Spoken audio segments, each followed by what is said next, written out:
and welcome to the EcoVapor Sulfur Sentinel launch webinar. Today, I will be moderating a panel of three folks. We have Hans Mueller, the Chief Technology Officer with EcoVapor. We have Mike Conder, the Principal Facilities Engineer with Mesa Applied Technologies. Hey, Mike. And we have Jeff Wilson with Product Management at EcoVapor. Hey, Jeff. Good to see you. Hey, Mike. Hey, James. Excellent. Hey, before we kick it off, Jeff, would you mind telling us something about EcoVapor? No problem. If you're not familiar with the company, EcoVapor was founded about 10 years ago and has extensive experience in low pressure gas and vapor streams. The company started working with compression, particularly with VRUs recovering hydrocarbon vapor off of upstream atmospheric storage tanks. In the process, we began to find that our clients were unable to sell the gas because of oxygen ingress in these low pressure systems. So Hans and his team began looking for a solution and developed a patented technology we call the 02.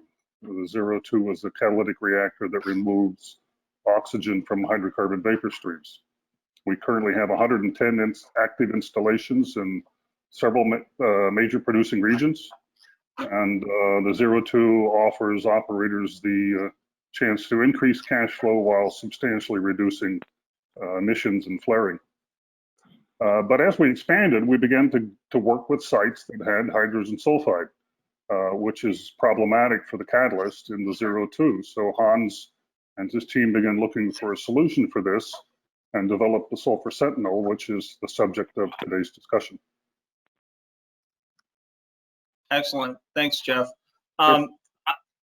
Let's go ahead and kick it off with a question to Hans. Hans, why did EcoVapor even look into H2S treatment?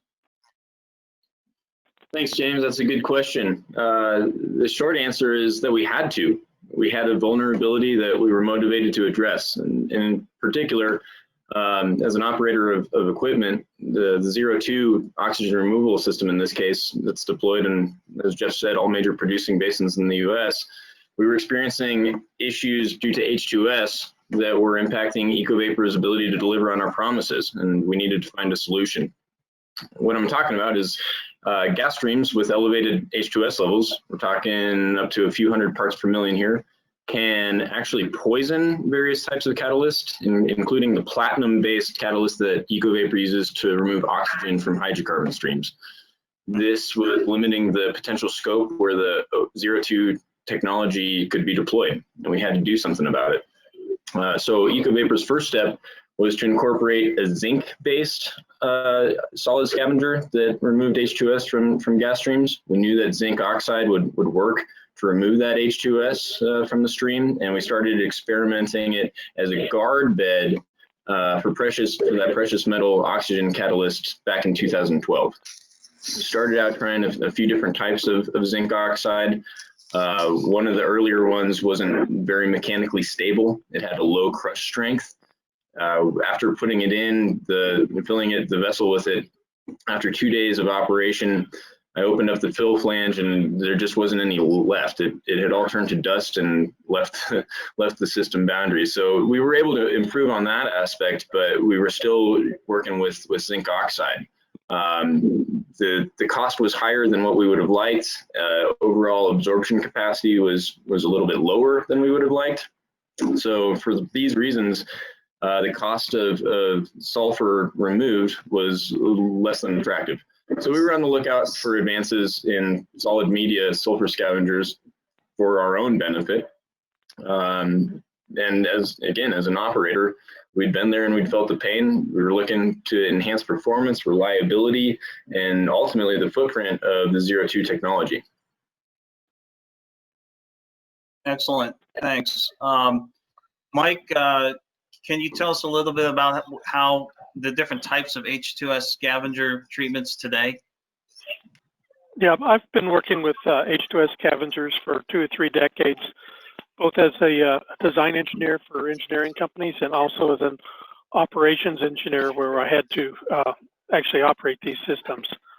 Probably the most common one these days is our liquid scavengers, triazine-based liquid scavengers, which are used both as quiescent beds where we bubble the gas up through the scavenger, and maybe more often as direct injection into pipelines and wells to remove the H2S.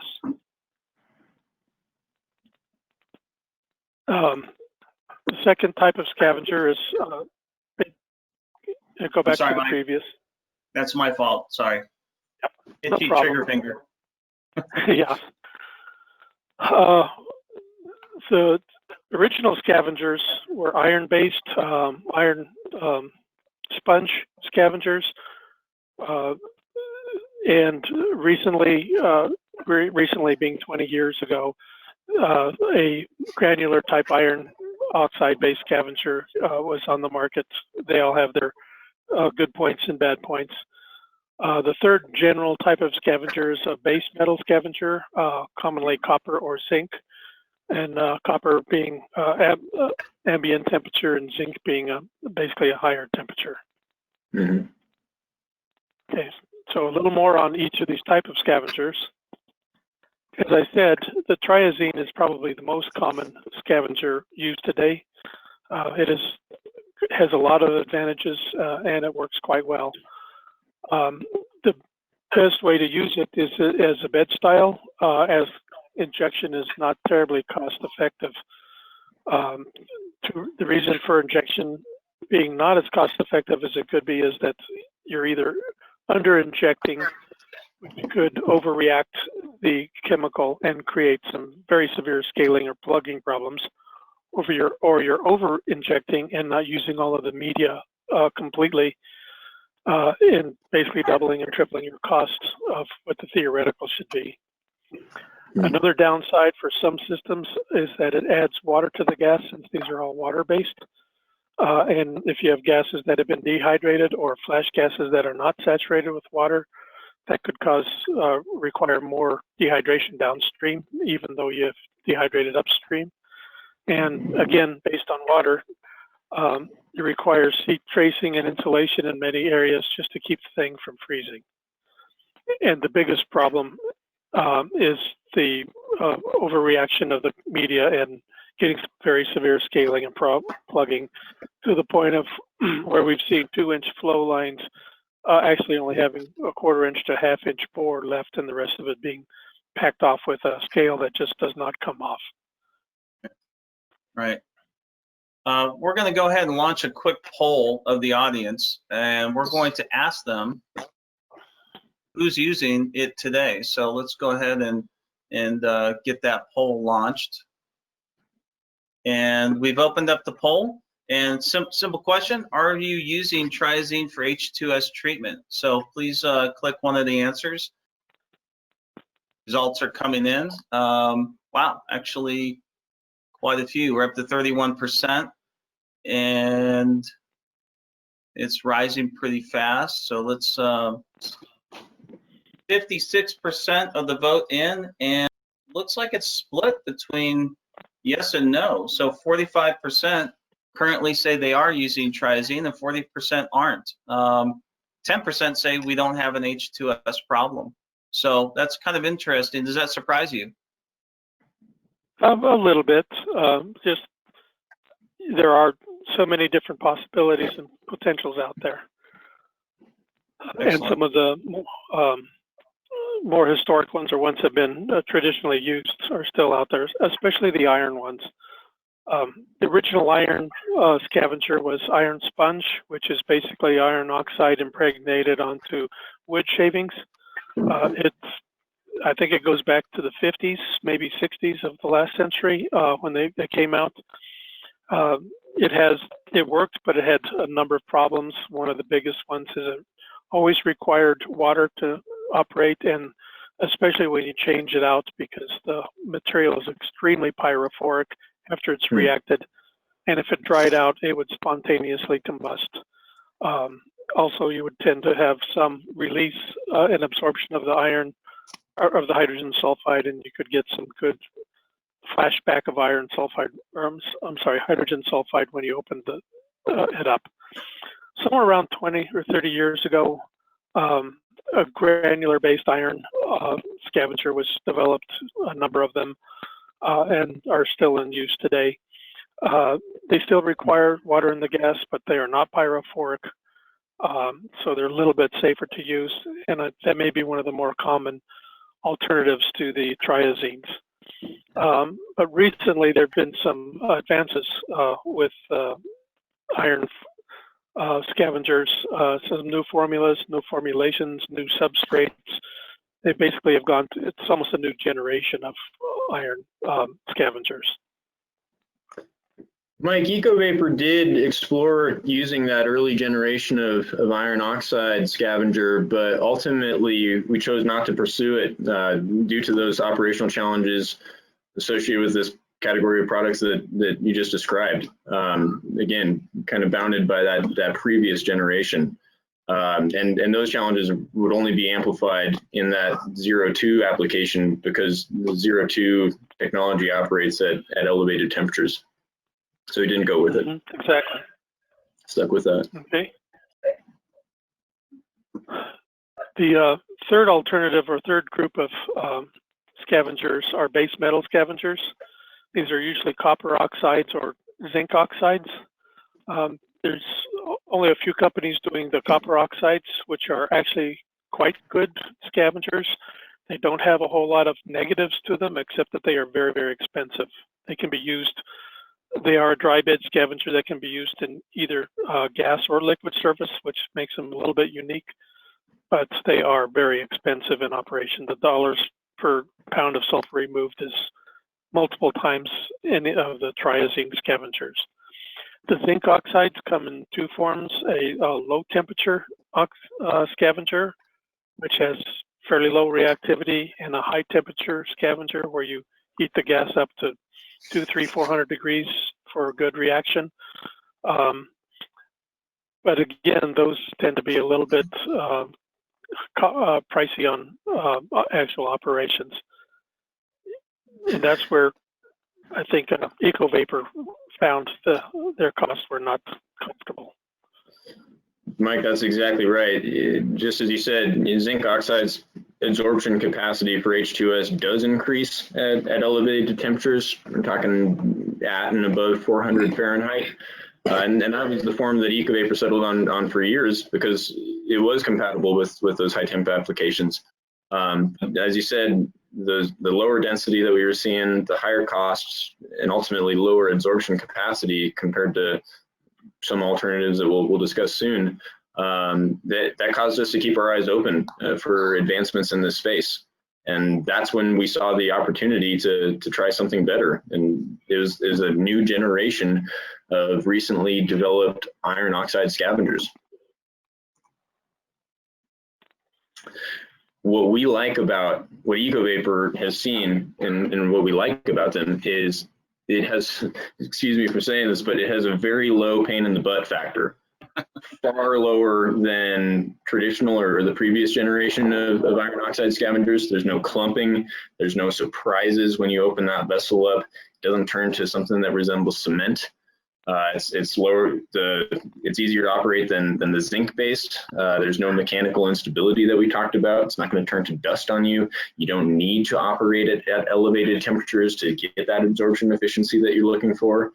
And then compared to triazine, there just aren't any downstream effects, which means that there's no hidden costs. If you can predict what the performance is going to be and not have surprises, that's something that as an operator of equipment, we value. Speaking of that predictability, the media changeouts themselves, this is a scavenger, so it absorbs H2S, and once it reaches capacity, we have to change that media out. But that is predictable, both in terms of frequency as well as the duration of the job. It's about 4-hour job for a 36-inch vessel that we've most commonly deployed to date. There's just no need to plan for the unplanned. And beyond that, this new generation of iron oxide, compared to the alternatives that we've seen in scavenging applications, has very attractive pricing, and EcoVapor is excited to pass that savings along to our clients.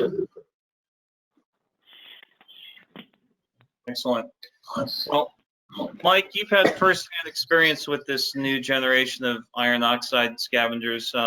Can you tell us a little bit about what you encountered in the field?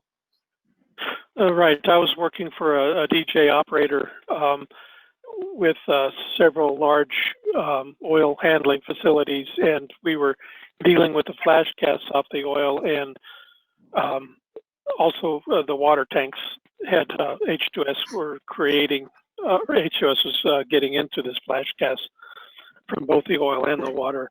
We were running in the range of 50 to 100 parts per million at times, sometimes only 5 or 10 parts per million. But as we were capturing that gas to use for downstream purposes, we needed to get that back down to more pipeline sales.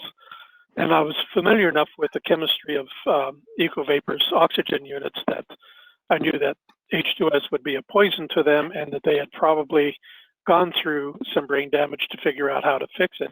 So I called up H2S and called up EcoVapor and say, yeah, what are you guys doing? We would like to kind of copy you and see what you're doing, and not have to reinvent the wheel and test a number of scavengers, etc. And being an operator, we wanted to do it as inexpensively as possible, especially in the current cost environment that is for the past couple of years. And EcoVapor responded with a really nice concept and a really nice package that was the basis of the Sulfur Sentinel. So we were able to contract with them. I believe 3 of them were installed, and they have been operating quite well and doing everything we wanted them to do. Excellent. How did it change the way you treat H2S? Did it create an additional burden on your field staff? That was one of the really important parts with the EcoVapor guys, that their solution was very low cost to us, to the company. We paid for the installation of it, but we are leasing the units. EcoVapor actually operates the units, and these days with limited staff and tight staffing required by the cost environment, we didn't want to add anything that would add an extra burden to the operators who are already fairly overburdened. And the EcoVapor, they basically operate the units, so it's a total plug and play package. We just don't even have to handle it. Excellent. We do No, that's great. Hans, are those units still working? How's it going? Good question. Yeah, they continue to work. In fact, all Sulfur Sentinels deployed to date, we're talking about pressure vessels filled with this next generation iron oxide scavenger. They've been performing as designed and intended. It's an effective and easy, the result is effective and easy removal of all hydrogen sulfide in the stream. In fact, on the first deployment, we encountered somewhere between 4 and 5 times the amount of H2S concentration that we were expecting.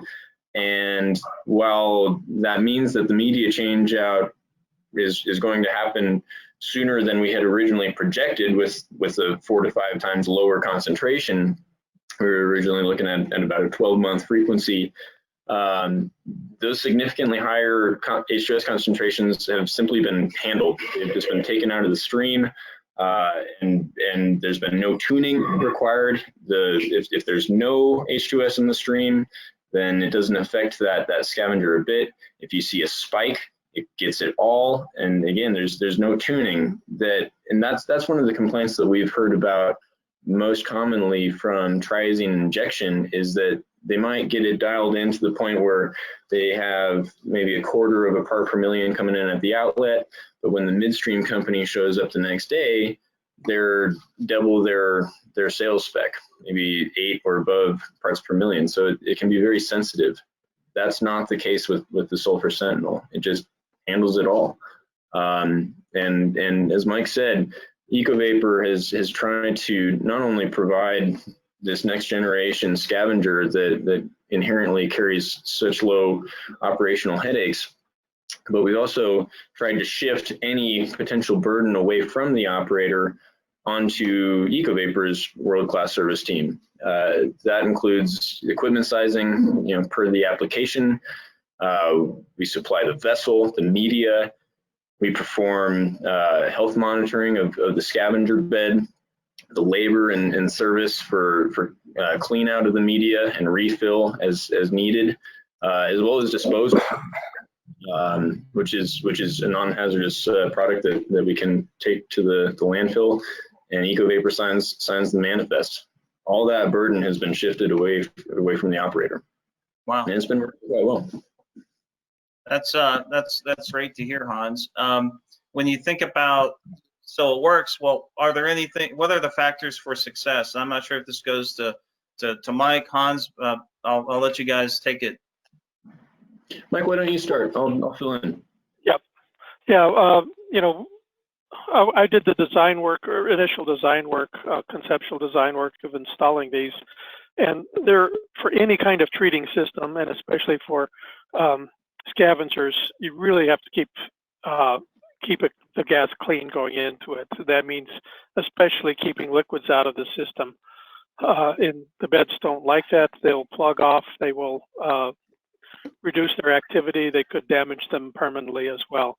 So you really need good inlet filtration and or at least an inlet scrubber for it. Our designs that we put in had a very good scrubber upstream, and we allowed for a future inlet filter if we decided and learned that the particular application was going to need a filtration.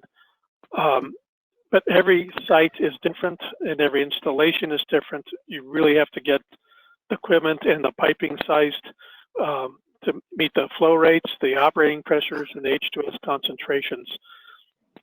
Downstream, you might also need filtration, but depending on what the downstream equipment is, whether it's going directly to sales or not directly to sales.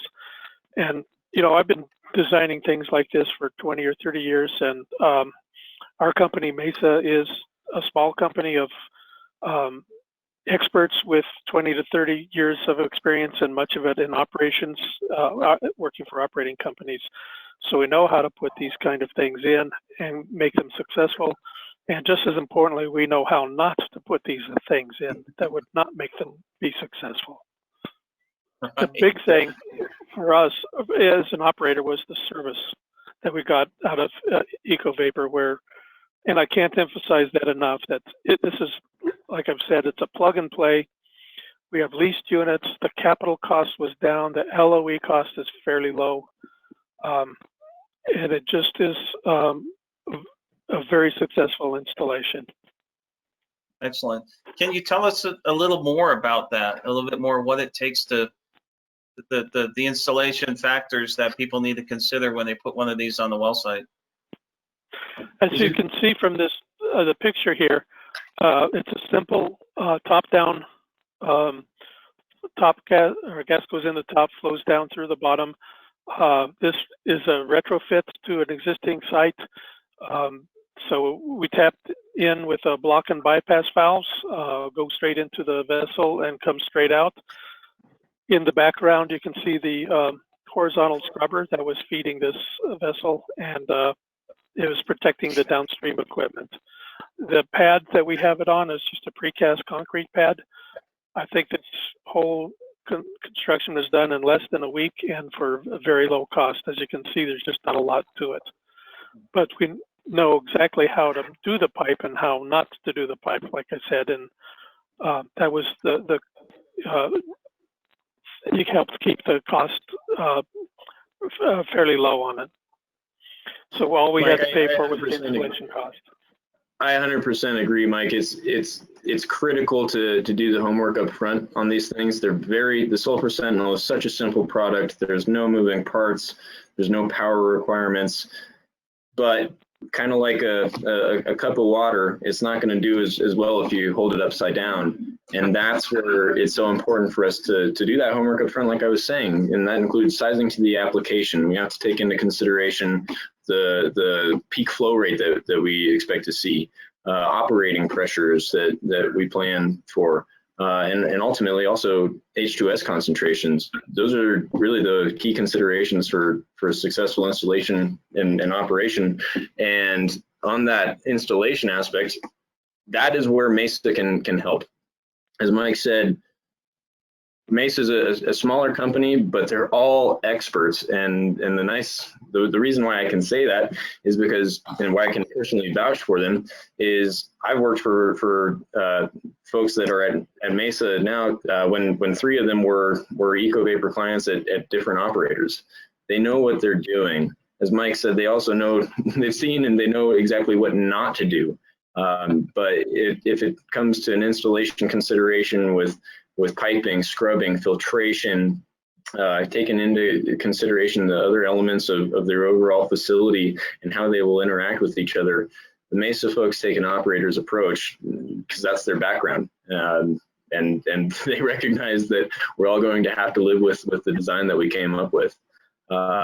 So I can't stress enough that Mesa has been such a help with installations, and this is not just limited to Sulfur Sentinels. They know way more than I ever will about all aspects of the oil field. Fantastic. Thanks, Hans. Thank you. So Mike, tell us about the cost of treating H2S before Sulfur Sentinel. Yeah, the facilities I was working at were injecting triazine, and we were over-injecting to make sure that we did not get into the overreaction and the plugging problems. It was extremely expensive, thousands of dollars per week, and the H2S really, or the Sulfur Sentinels really cut that way down, and that's how I was able to sell it to the management and also sell it to the operators. In fact, operators never like changes, but this was one that they were really in a hurry to get. So we reduced direct LOE operating costs significantly, and we eliminated the risk of the processing equipment failures or putting in expensive scale inhibitors where we were never really entirely sure. And for systems, these total LOE costs can be between $500,000 and $1 million if you're really having decent sized volumes and multiple sites. So this was a significant cost to the company at the time when everybody is trying to trim costs to the bare bones and even beyond the bare bones. Right. So what happened? How did Sulfur Sentinel make a difference? Well, first off, there's about an 80% reduction in LOE cost to the producer, and that was also at a consequence of full removal of all hydrogen sulfide from the stream. One of the most important aspects of the results is that there are no downstream effects. There's each one of these installations, there's an NGL refrigerated fuel gas conditioning unit immediately downstream, and the operators of that equipment were very skeptical when they saw these vessels being installed immediately upstream of what they had to operate every day. They were struggling with uptime. Their units were going down every day, maybe every other day. But since installation of the Sulfur Sentinel, there has been zero downtime of those units as caused by external site factors. So they're as big fans of the Sulfur Sentinel as EcoVapor's clients are. And also, I think it's important to say, based on the results, knowing where we're at is important. We don't want to have surprises. Knowing where you're at means that you can plan for the future. And that's why EcoVapor has been supplementing the continuous analyzers that are in place immediately downstream of the units with periodic bed health monitoring that EcoVapor's operation team performs with Draeger tubes. We've got multiple sample diffuser points in series along the length of the vessel that allow us to really pinpoint at the progression of the health of the bed, and that lets us predict with pretty good accuracy when that media change out is going to be required. That allows us to plan for it. And also, beyond the predictability inherent with the change out frequency and the duration of each change out job, we also see that breakthrough is gradual. It's not immediate. It's not a step function. We're not going to see, we're not going to have a surprise. Usually 0.1, maybe 0.2 part per million is initially detected as outlet concentration when this occurs. And that allows us, EcoVapor, to be at the net and ready to perform that immediate change out when required. That way we make sure that we're never going to be above a quarter grain, never above 4 parts per million, which is a pretty common H2S sales tariff for midstream. Ultimately, the results have been successful because we wanted to shift that burden off the producer and onto EcoVapor's service team. The nice aspect of the Sulfur Sentinel is service requirements aren't over the top. There's no moving parts. There's no power requirements. These things just sit there and work. Even if your H2S concentrations are varying or spiking. Our purpose in introducing this, even though we weren't looking for a new product to market, what we saw in protecting our 0.2 oxygen catalyst was that this was so effective at allowing us to do that and worry about other things. We want to apply that same concept to the producers and have been successful in doing so. Yeah. We want y'all to focus on your job, putting oil in the tanks, and not have to worry about all the headaches. You really don't have to do much with this beyond pipe it in and let EcoVapor handle the rest. Very good, very good. Jeff, can you tell us a little bit about the unit itself? Sure, be glad to. I'm going to focus on the vessel drawing there. It is a top-down flow, downward flow. Scavengers filled from the top. You can see the inlet there on the upper right, the outlet at the lower left, with a blowdown and a pressure relief valve. Probably the significant part of this are these 4 sample diffuser ports, vertically aligned on the right side of the vessel. The unique part of that design that Hans and his team developed allows for periodic monitoring of the health of the bed. And so with periodic monitoring, we monitor all 4 ports.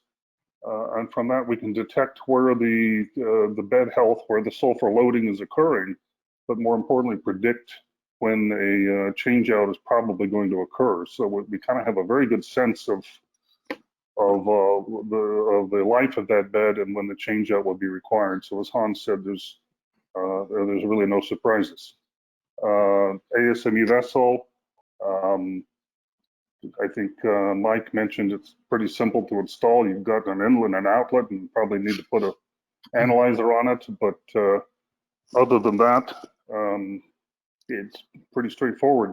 The thing we found when we talked with operators and clients that was of their interest or in their interest was the ability to have kind of a cradle to grave package where, we brought the unit, we managed the installation, filled it, we monitor it, we change out the media, we dispose of the media, get it back online.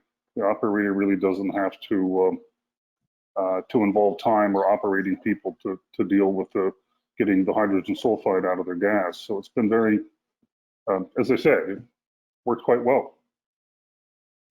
Excellent, excellent. Well, thank you all. Let's go ahead and pivot to Q&A. Jeff, I know you've been watching some of the questions come in. Why don't you take it from here? Yeah, we've got a few questions from the audience. We appreciate your involvement and your questions. There's 2 here kind of related to safety and hazards. One is a gentleman's asked, it would appear that there would be occupational health benefits for those loading and unloading the scavenger. And the related question, secondarily, is a question regarding is this spent scavenger hazardous? Are there health environmental concerns with spent scavengers. So one's an occupational, the people working on the unit. The second, the hazard might be related to the spent scavenger. Excellent. Jeff, yeah, thanks for putting those in front of us. They're very related, the two questions. And ultimately, because the scavenger, the spent scavenger, as well as the virgin media, is non-hazardous, it can be handled by personnel. And I would also say that beyond, from the occupational health standpoint, beyond the catalyst media itself being non-hazardous to contact, other safety-related aspects of the change-out are minimized due to the low frequency of the change-out required.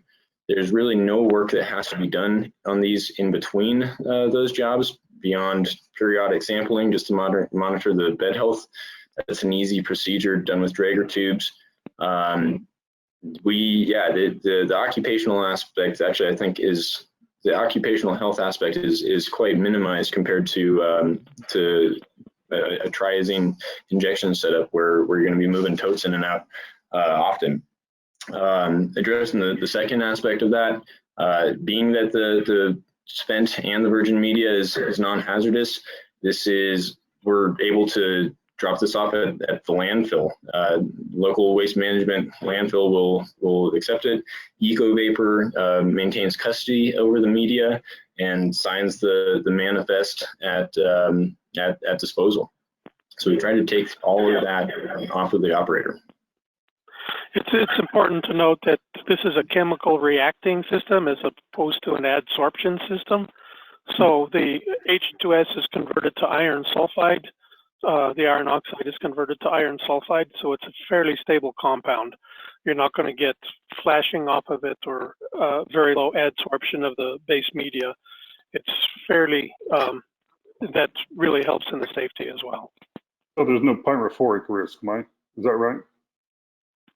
I would defer to Hans having handled it before. I don't think so, but it's when you're handling a solid media, it's always good to have a little spray to keep dust down. Nothing is dust-free.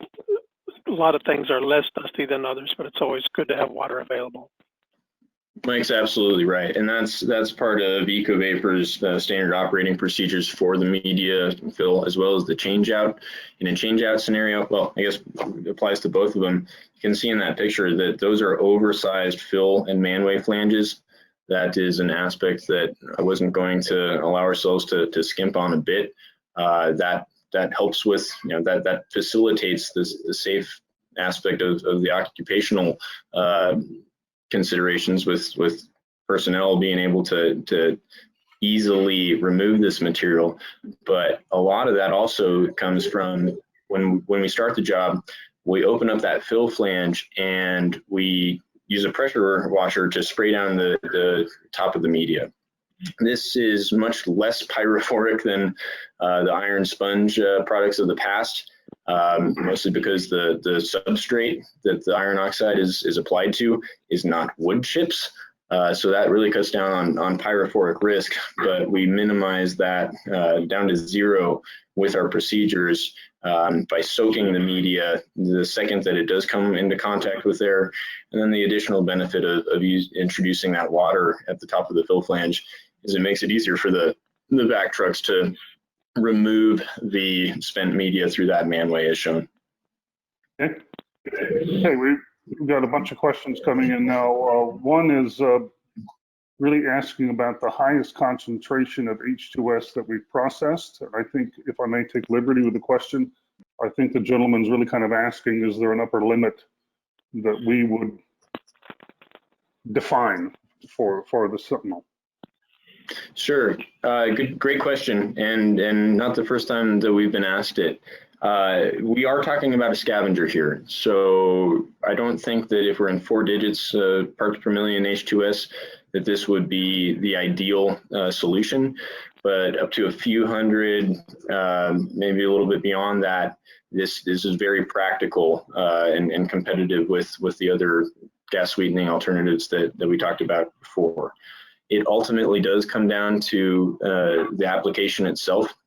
That's one thing that I've learned in my career, is that it's all about the application. So what we would suggest is that the person who asked that question contact EcoVapor Engineering, and we can quickly determine whether or not this is a good fit for the application or not. But typically we see that up to a few hundred, maybe 400 or 500 ppm, this is the sweet spot. But again, it's important to remember that this is a scavenger that we're talking about. Yeah, Okay, and as a scavenger, one thing I could say, all scavengers have limits on how much H2S you can pull out economically. This system is lower cost, so it's probably the same as, or this scavenger will probably be able to take out more sulfur on a cost-effective basis, or for the same cost as other scavengers. That could be important. You could probably get a very small stream of very high H2S, or a very large stream of low H2S, and it's all in the dollars per pound of sulfur removal that limits the scavengers. And it's not unlike other scavengers in that matter, except that the lower cost is going to let it go longer. Okay, I've got another question, guys, probably for you, Hans, but the question is basically, can you define the lowest and highest gas pressure that we could handle in our units? What's the range of pressures that we have capability of treating? That's a great question, and this might not be exactly what you're expecting, but sky's the limit in terms of operating pressure. In fact, higher operating pressure allows us to be more efficient with specifically the equipment itself. The way this reaction is facilitated is we're essentially slowing down that gas. So with a given inner diameter of the vessel, as you raise the operating pressure, you're able to slow that actual velocity of the gas as it moves through the catalyst. So let me give a better answer. We've designed for 1440 PSI Class 600 flanges on these vessels often. That allows us to target flow rates, say a 72-inch vessel could handle 30 million cubic feet a day. That said, the opposite side of the coin is that lower pressure applications, they force us to be a little bit less efficient with the capex of the vessel itself. What I'm trying to say is that the vessel has to be larger for a given flow rate if the operating pressure is reduced. Okay, I've got a similar question here, a gentleman. Let me add a little on to that. On the installation that I worked, we looked at operating at 5 PSI versus operating our discharge off of our compression at 300 PSI. And it would work at either site, but the vessel at 5 PSI would be so physically large to handle the ACFM flow through it that we would probably have a 3 or 4 or 5 year catalyst life, and it was just not as economic. By putting a little bit of pressure on it, we got a much smaller vessel and a much better fit for our operation. Hans, you may have answered this somewhat, but I've got a question here about, is there a specific residence time or velocity that we have as a target or a range that we consider in sizing vessels? There is, and actually EcoVapor is utilizing 3 different types of this in form factors of this next generation iron oxide scavenger from a couple different vendors. Some are more predisposed to a faster reaction time, although the trade-off is that you get a lower capacity in terms of uptake. If you're able to slow the gas down to where we'd like to see it, closer to about 10 actual feet per minute, so pretty slow, we can achieve absorption efficiencies of near or sometimes even above 40%, which is pretty significant. But we do have some tricks up our sleeve as to how we layer in those different types of form factor based on the application to make sure that we can be as efficient as possible. But yeah, we do like to slow the gas down pretty significantly, and again, that's where that elevated operating pressure can help in a significant way. Okay. Michael, you asked this question also, not you, Mike, but the gentleman that's asking the question about sizing for a specific situation. We need a little more information, and contacts will be at the end of the in a slide or two, and we'd be glad to work on sizing and answering that question. I have another question here. Does the vessel need to be heat traced and insulated to prevent liquid formation? A secondary question is a liquid carryover event require a change out? I would not think, unless you had or doing this up in Alaska, I don't think you would need insulation or heat trace on this to prevent it, as long as you design it right in the beginning. You want to put this unit as close to the inlet separation as possible, inlet filtration or separator, and that alone should be able to keep you from having any freezing problems on it. I believe these units were installed at the end of the winter up in Weld County, the DJ Basin area, and there were no issues with that at that time. Mike, am I correct? Mike? Go ahead. No, go ahead and answer the question. Yeah, liquid carryover, anytime you get liquid carryover, it's going to depend on the liquid and how much. I mean, you could probably deactivate the catalyst or physically damage the media. It's not catalyst, but physically damage the media with too much liquid. A little bit of liquid might not be a big deal. You get a little water on it, it's probably not going to be the end of the world, but you will reduce capacity for at least a short time. If you dump a bunch of oil on it from a crude oil site, you probably kill your bed. But that's also where those taps come in handy, that you can see how badly the bed has been damaged and get an idea that you would be able to change it out at an appropriate time and not having to do it at midnight in a snowstorm on Halloween or something. Don't ask Mike how he knows. Yeah, we'll pass off that one. Hey, Mike, am I incorrect in stating that the reaction from iron oxide to iron sulfide is slightly exothermic? It could be, but it's so slight compared to the amount of gas you have and the small amount of H2S that you won't see I don't think you'd be able to detect the temperature rise across it.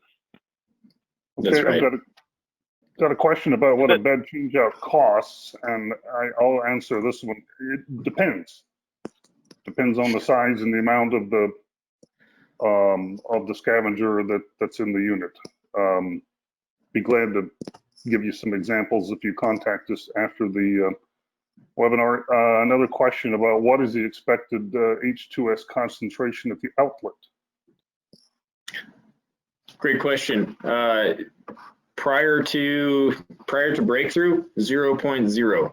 And as we were discussing earlier, when that breakthrough occurs, it is gradual, it is not a step function, but prior to the point where the catalyst has reached absorption capacity, nothing's going to come out the other end, assuming that we've done our homework right and that we've sized properly for the application. Okay, a response, Mike, to your question about liquid loading. The question is, there's still a concern treating a rich wet gas stream. The gas stream that I was involved in treating was a rich wet gas stream.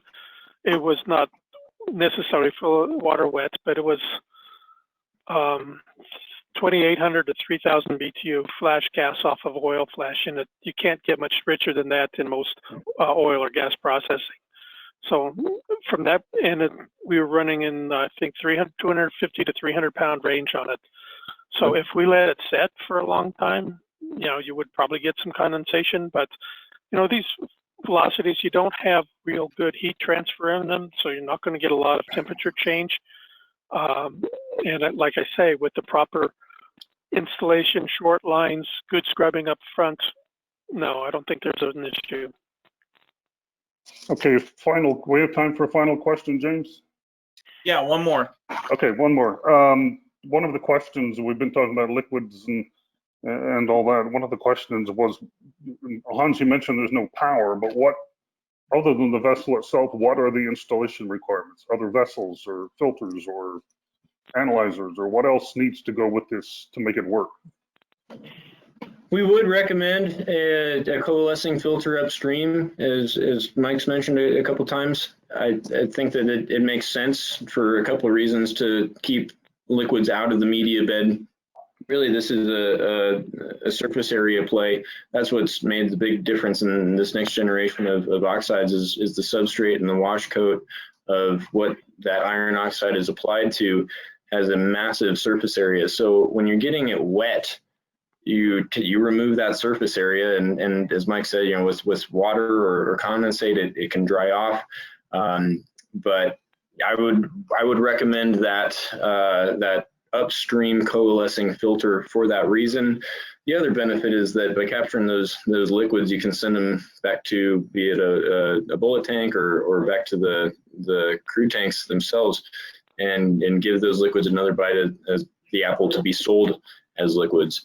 But beyond that, there's an inlet flange, there's an outlet flange. We do have a drain on it that can be hooked up to a different vessel or some takeaway option, but we haven't, because we're flowing in top-down configuration, that drain hasn't had to be opened on a single vessel yet. We did use it to purge out air before commissioning these vessels and putting them in service, but other than that, I think a good consideration, before I forget, is to leave enough space. We do have to have access to that vessel to clean out that media when that time becomes necessary. But there's really, that's the beauty of this product, is if you keep the liquids out, and some folks are running upstream coalescing filtration, some aren't. The media is not that expensive, so if we're less than 100.0% efficient with it, it's a balance of capex versus opex. But there's the option to add a continuous analyzer on the downstream side, but again, that's kind of dealer's choice. That's up to the operator. Because we have those inspection ports, we're able to monitor the health of the bed without any ancillary equipment. So I would say that for gas sweetening alone, no other ancillary equipment is required. An upstream scrubber will help us be more efficient with the usage of that media. That's it. Just give us enough space to work and pull the spent media out. Well, let me thank all the participants for the questions. They're excellent questions. We appreciate your contribution. There'll be some contacts here in a second. We'd be glad to talk to you further about your questions or interests. Thank you. Yeah, thanks for handling that, Jeff. And again, thank you, Hans, Mike, and Jeff, for sharing your expertise with the group today. We had a really strong turnout. Thank you very much. It's always more fun when we get engagement from the audience. Just a couple of reminders before you go. Don't forget to download the free case study and also the slide deck that we shared with you today. We encourage you to go visit ecovaporrs.com/sulfur-sentinel, or you can see some more information. We got some spec sheets, and we also have access to other information. This presentation will also be on the EcoVapor website later. We encourage you to sign up for email alerts so you can stay in touch with EcoVapor and find out what they're up to next. And as Mike, Jeff, and Hans have mentioned, we have included this contact information in the slide deck. If you have any other further questions, please contact Jeff or Mike, and I'm sure they'd be happy to help you out. So thanks, everybody. This concludes the webinar. Oh, yes, Jeff? Let me just thank Mike Condor at Mesa Applied Technology for joining us today. It was a real pleasure, sir. It's been my pleasure as well. This is a lot of fun to do. Good. Very good. Well, thanks again. This concludes the webinar. We hope to see you soon. Take care.